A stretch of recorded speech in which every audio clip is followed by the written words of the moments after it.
Evolution, ایک کڑی کے بعد دوسری کڑی آتی ہے، تیسری کڑی کی خوبیاں اپنے ساتھ لیے ہوئے، اور اس کے بعد ایک سائنٹسٹ کیا کرتا ہے کہ اگلی کڑی کیا ہوگی، لیکن ایک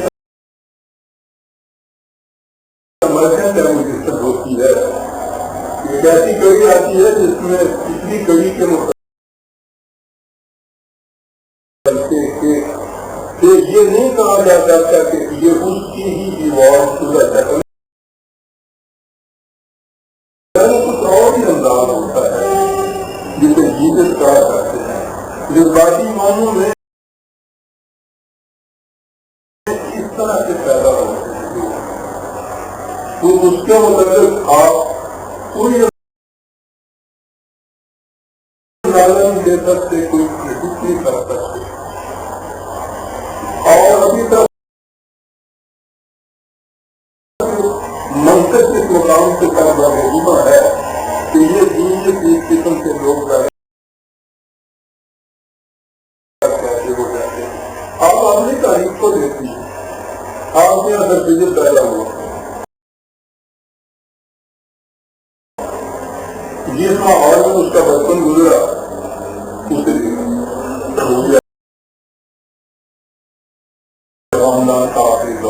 ان کا خود اپنا گرانا ان کا مسئلہ سے پوچھا تھا نا کہ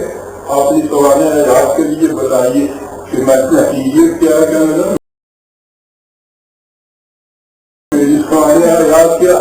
بچپن میں کبوتر ہو رہا ہے، جوانی آئی تو بڑھاپا آیا تو گوہر کے بدلے لگ گئے، اس کے داستان حیات،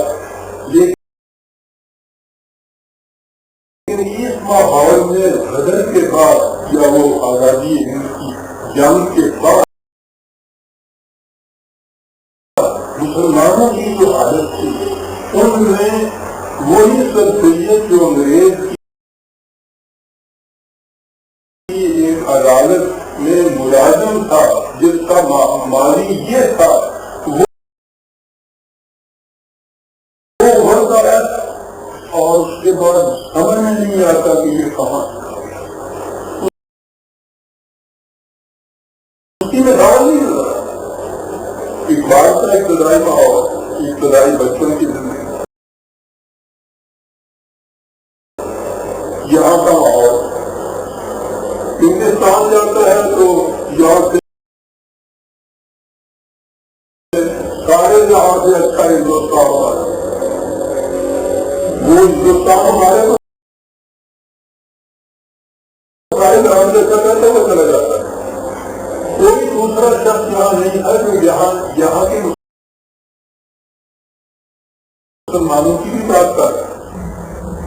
ہندوستان میں جا کے ایک نیشنلسٹ اور نیشنلسٹ ہو جاتا ہے، وہ واپس آتا ہے تو وہ کہتا ہے کہ تینوں ہمارا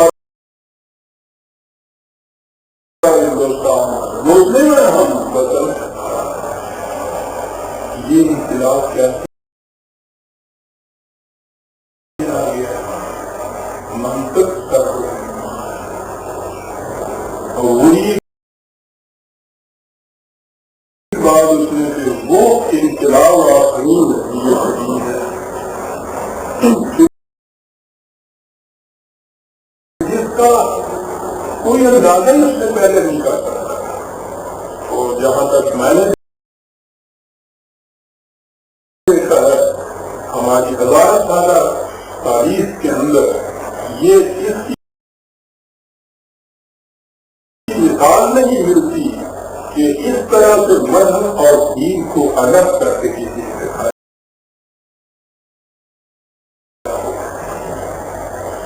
یہ کون سی قوم تھی جس نے ایک بات پیدا کی، اس نے کہا تو اپنایا ہی نہیں تھا، مزاق کرتے تھے، فائر یاد ہوتا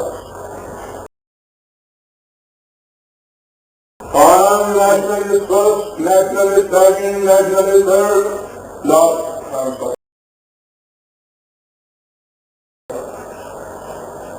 سن 25 میں کچھ کہنے والا ہندو مسلم اتحاد کی کوششوں میں ناکام ہو کے بد دل ہو کے انگلستان جا بیٹھا خلوت میں ناکام،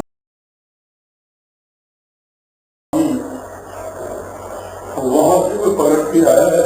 تو آواز دیکھی ہے، اور اس سے آگے کہتا ہے کہ وطن کی بنیادوں کی اور قوم کا تصور باطل اسلام اس کی اجازت نہیں دیتا، ہم ایمان کی بنیادوں کے اوپر ایک مستقل الگ قوم ہے۔ کون سی قوم نے اسے پیدا کی ہے؟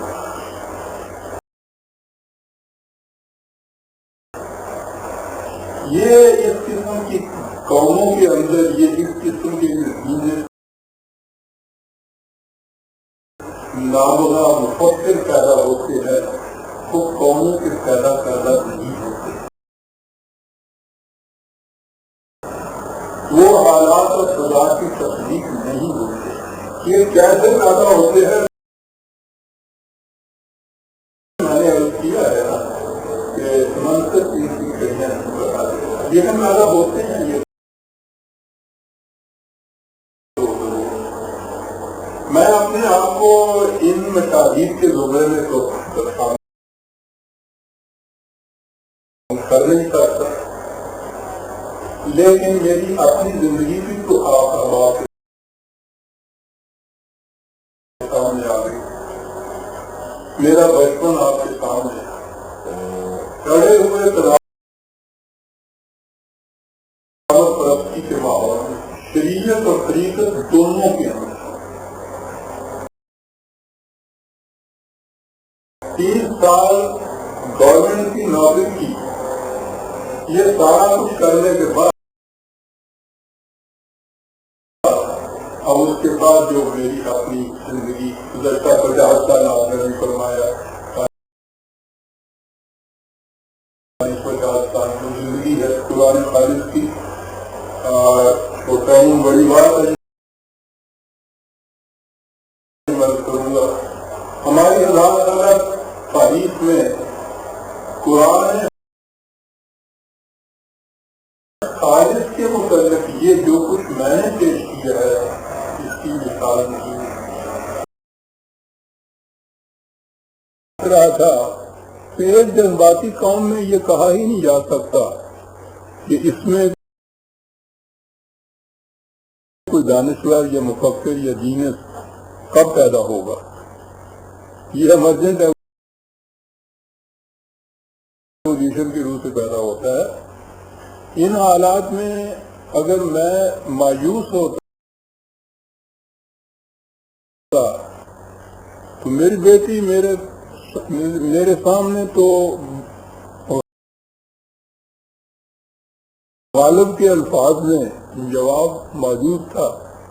کہ غم سے مرتا ہوں کہ دنیا میں نہیں اتنا کوئی کہ کرے تعزیت مہر و وفا میرے بعد، اور آئے ہے بے کسی عشق پہ رونا غالب، کس کے گھر جائے گا سیلاب برا میرے پاس۔ لیکن جس کی نگاہ قرآن پہ ہو یا جس قرآن نے روشنی عطا کی ہو وہ کبھی مایوس نہیں ہوتا۔ میرے سامنے